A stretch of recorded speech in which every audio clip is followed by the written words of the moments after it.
Beherji has got recognition for his work on governance accountability, social and economic equality, and citizen participation. So, Mr. Amitabh, can you share some insights on the importance of citizen participation and how important it is for the younger generation to be empowered on the participation as a responsible citizen? This speaks to the heart of both my work I've done over the last, say, 25 years and also my personal passion. Because, as democratic theory tells us, that as somebody famously said, the price of democracy is eternal vigilance. So that's something that we need to understand. That in 1947, we've created this beautiful democratic architecture. We have a constitution which is one of the most progressive. Around the world, people come and borrow from our constitution. So we've got it right in the rule book, in the constitution book. But the reality is very far, even today, from what the constitution promises. And that's not going to happen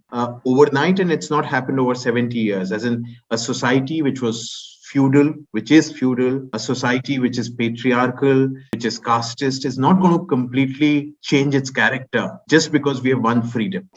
And therefore, it's great. It is very, very laudable to create this architecture. But to make the democratic architecture work, we will need constant participation of citizens. So that's the fundamental premise. And we've seen over the years that the more participation of citizens and people, the greater accountability we get from the government and better performance we get from them. So that's really the premise. And on every piece, I would say that's something that we must work with. And what is very important is for people like you and me to appreciate and help civil society and communities appreciate that democracy is not that one day of government accountability when you go and vote. So it's not one day of democracy in 5 years. It is about how do you build democracy on a daily basis. And with that background, let me give you examples. I've worked on different pieces, but just to give you small insights of how it works. Sure. How do you participate, say, even in your waste management, in your colony? So just as an individual, you might be a very busy person, but how do you ensure that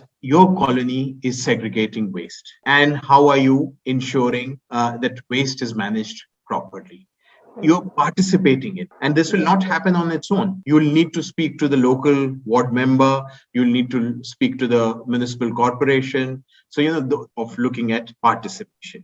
Interesting ways, let me also talk of, say, Rogi Kalyan Samitis. And I have worked with these different pieces. Rogi Kalyan Samitis are now mandated by the government.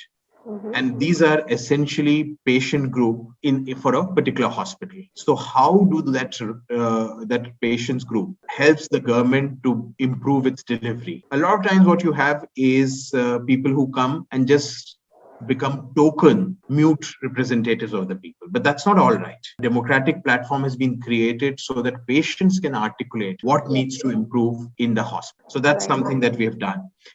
So there are different examples of communities engaging in governance.